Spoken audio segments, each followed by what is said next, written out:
Hello,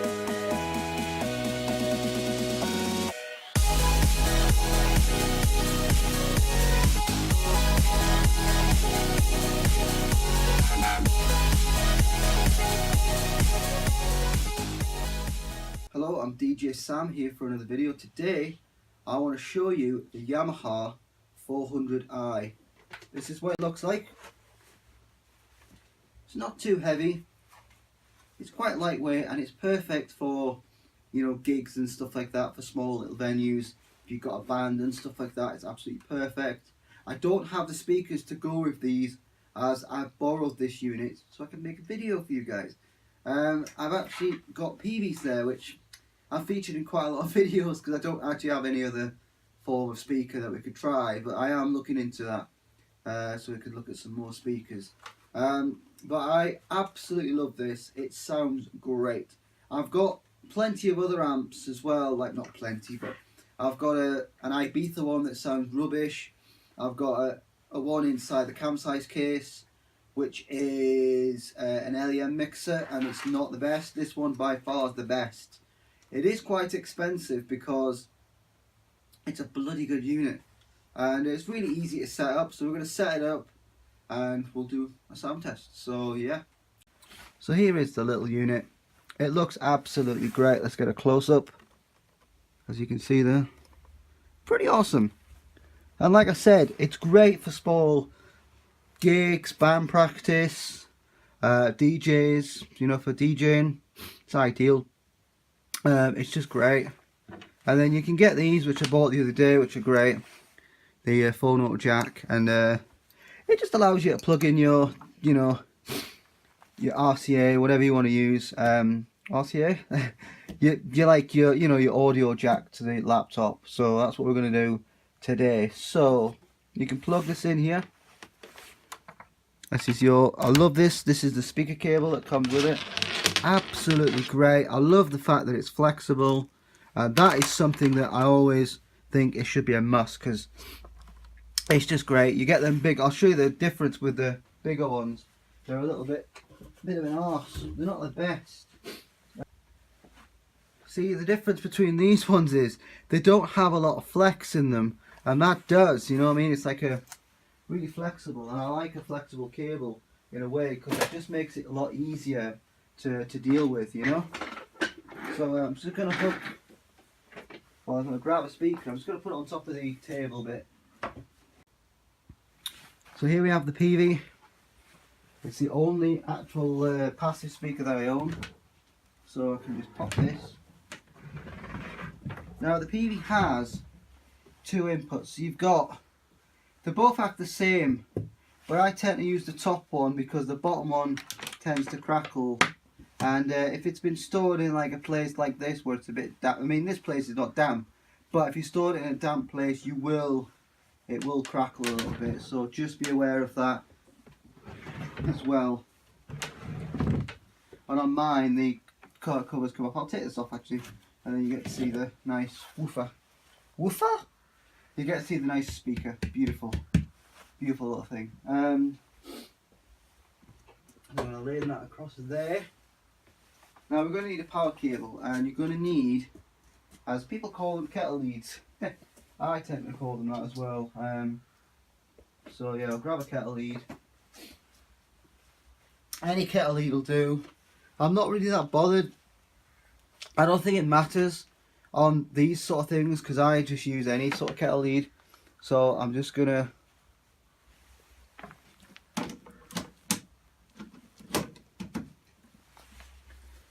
so yeah, let's plug this in. It's fan cooled, so that's pretty awesome. It is fan cooled. So when I switch it on, you'll know it's.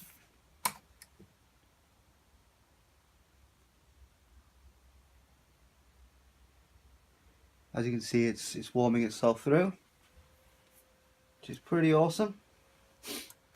So I'm going to grab a laptop, and then we'll hook a laptop up, and then we can look at some songs and that. I'm going to grab a cable, which I'll need from the other bits. I've got another one, but I used it upstairs. The same sort of cable we need. So this is what you're going to need. I think it's a 3/4 inch jack to the big jack, and then on the mixer you've got your channels line 1 and 2. The other 3 are like, well, the other 4 are mic lines, which is cool. So I'm just going to plug it in. The first one, so right and left. All we need to do now is hook up the laptop, and then we're good to go basically. Just going to pop this back a little bit. That way we can have the laptop there. Not too much, because then we don't want to have the speaker collapsing on me. Should be fine there. And I'll go and grab the laptop that's in the bag. Obviously I won't keep the laptop like that, because otherwise it's going to cover up the woofer. Yeah, it's dead. It's flashing battery. So I'll plug that in. So here's another close-up. You've got 4 mic channels, which is pretty damn awesome. And then these are all the nice little things. You've got your reverb, which is really handy. You've got your low, your high. So your low is your bass, your high is like your tweeter, etc. You've got reverb, and you've got your volumes on each one here.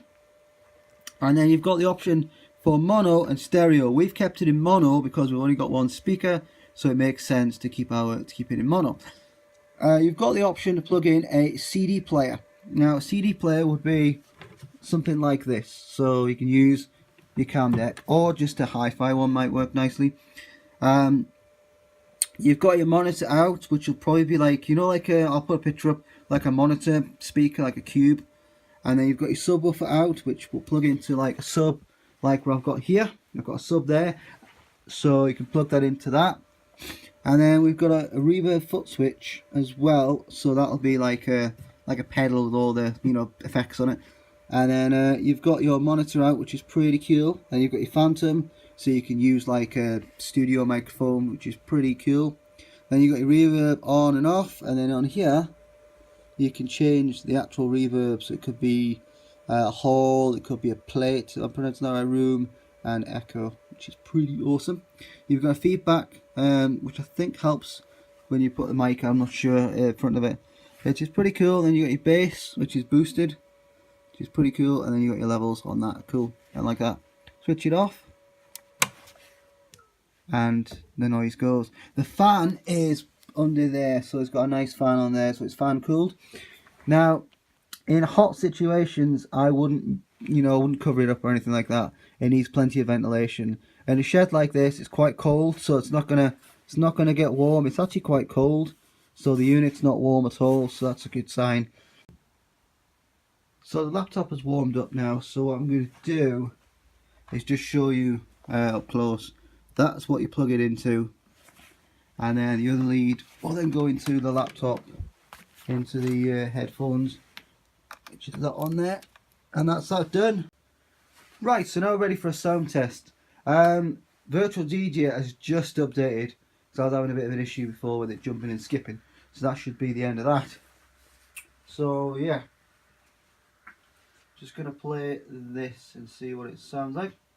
What annoys me about it, it changes the tempo to like match the other song, and I don't like that, so I have to keep changing it, which is annoying.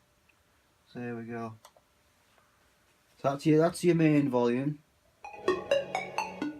It can be quite loud, so you've just got to turn it down on your first channel.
So as you can tell, it sounds pretty good, but I am not overall keen with the speaker.